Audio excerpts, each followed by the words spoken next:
Welcome, I'm Jay, and it's Thursday, baby. Subscriber feedback where you send some audio, we listen to it together, and we try to help as best we can. That's it. If you'd like to join in and send some audio of your own, there's a form in the description. Send something along. You got nothing to lose. It's free. If, however, you'd like to skip the line and get your feedback faster, you can check out the Booth Buddies down below. It's a channel membership here. And you jump to the top of the queue or close to the top. And there's coaching on my website if you'd prefer not to be on the YouTubes with your audio. Otherwise, thanks for being here, y'all. Today, we've got Ola here, wondering, what's my voice suited for? Is the cadence of delivery okay? How's the timbre of my voice? And then talking about some audio technical questions, specifically with settings in Audacity. So let's listen, and I'll stop and start, and then we'll discuss. Elephants are not ruled by speed or fear. They are ruled by memory. An elephant remembers water from decades past, paths shaped by ancestors long gone. Okay, so in terms of cadence and delivery, I feel like it's really well suited for this material, personally. Particularly if this project was a video project. Reason being, the difference between video projects that you're voicing and audio-only projects that you might voice, all of this silence here, or to use another phrasing for this, the cadence of your performance being a little bit slower, more deliberate with these spaces in between a lot of phrases. With a video performance, if there's images on screen, those will take up this space. You'll see pictures of elephants wandering around and watering holes and all that stuff, and that's going to take up the negative space between your delivery. So you're under less pressure to really move through stuff and hold people's attention because there are pictures to help you do that. In audio, it's a little bit different. You have to be just a little bit more discerning with where and when you're going to allow these pauses and how long you want them to be. All to say, I think that your cadence and the timbre of your voice is really well suited for this material, in my opinion. And it could be that we pick up the pace a fair amount, and I don't think that would hurt you. So that's something that you could definitely explore. But as far as cadence goes, ta-da. And you mentioned that you're aware of your monotone voice. It's okay to have a monotone voice and monotone sense of delivery, provided that you've got some control over it and that you're comfortable exploring outside of that. Coming from one person who was grilled by my teachers for having a pretty monotone delivery and affect of performance and life, it's worth trying to expand your comfort zone. So rather than resigning yourself to, I've got a monotone voice, deal with it. It can be helpful to try and stretch yourself beyond what is your comfort zone with respect to that, at least. So yeah, great job on all of that stuff. And if you got more questions, let me know.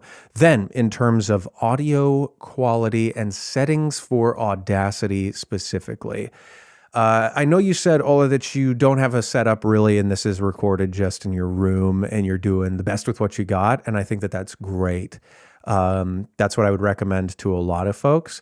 I would say that your audio right now is going to hold you back as you move towards getting into professional projects and auditioning for stuff.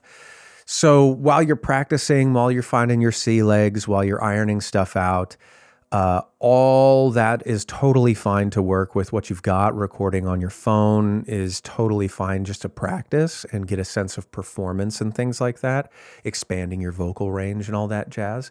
But as you move towards professional stuff, you're definitely going to want to switch your setup.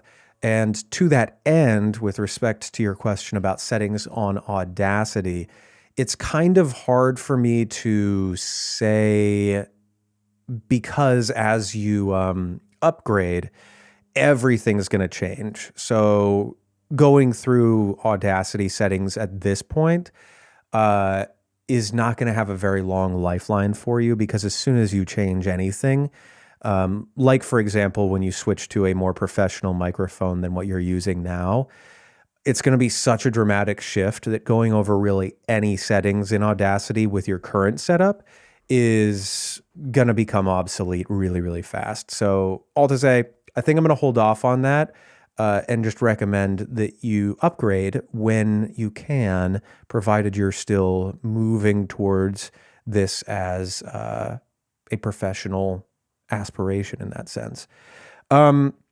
For those of us who are curious as to what specifically I'm talking about with that, and a little bit to your question, Ola, about Audacity settings, we'll talk about a couple things that you can change right out of the gate. I just can't really talk specifics because it'll change a lot if you change anything. But first things first, one of the things that I like about this view with Adobe Audition is it's called the Spectral view, and it gives you a ton of information. So on the x-axis, going left to right, we've got time, obviously. As we move through the recording, the seconds passed, and we go like that.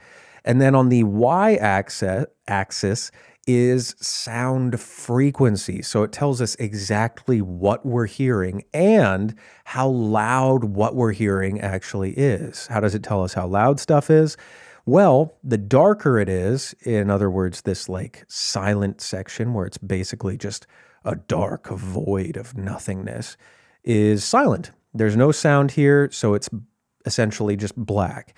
And then the brighter something gets, like right here, the louder it is. So the closer to yellow, bright white, the louder that sound or frequency is, and the darker something is, the quieter it is.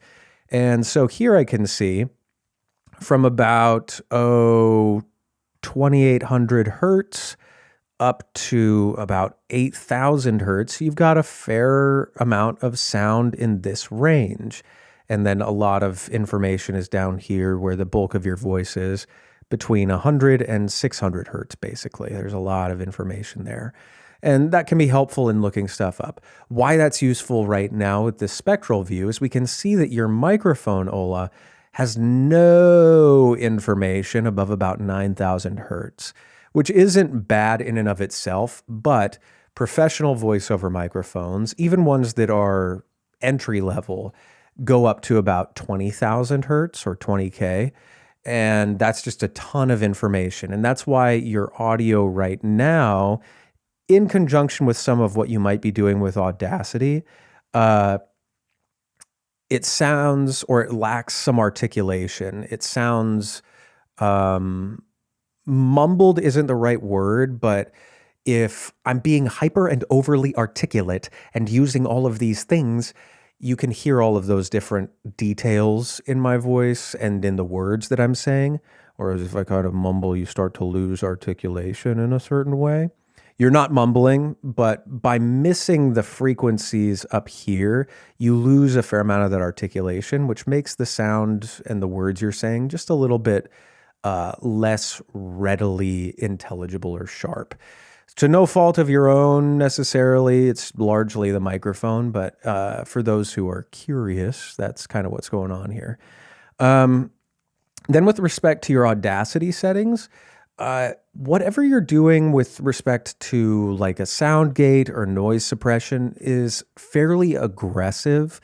Your sound is pretty tamped down, and it sounds doctored, for lack of a better phrase, I guess, which again isn't bad in and of itself, but as you move towards more professional recordings, you'll want to see if you can minimize that processing as much as possible. So your noise gate, if you're using noise reduction, if you have an expander, things like that will be really, really helpful to use as little as possible as you move forward. And then the other thing to explore, again, down the road might be some level of compression. Reason being, right now you've got all these really tall peaks in your audio, but then you've got these really quiet moments. So you have a lot of what's called dynamic range in your recordings. That being, you've got loud bits that go up to like -1 dB and quiet bits that peak at like -18 dB. So the peaks of your recordings have a dynamic range of about 17 decibels from -18 up to -1, which in terms of listening can have the effect for your audience of like, oh, I'm turning the audio, that's kind of quiet, I need to make it louder. Ooh, that's loud now and I need to turn it down. So it has this like jockeying of the volume effect. And if you add compression, like if I do this,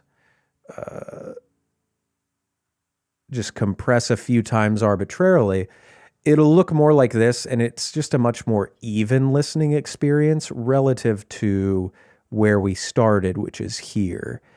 So this has a lot of dynamic range, and this is less in terms of dynamic range. And I'm not saying that this is good by any stretch in terms of the compression, but this has less dynamic range and is a much more even listening experience overall.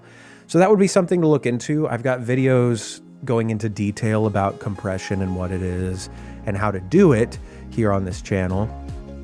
So give those a gander. And other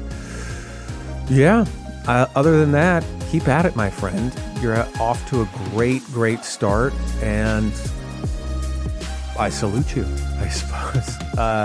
For everybody else, I hope this is helpful as well. And until the next one of these, be well, and I'll see you there. Toodles!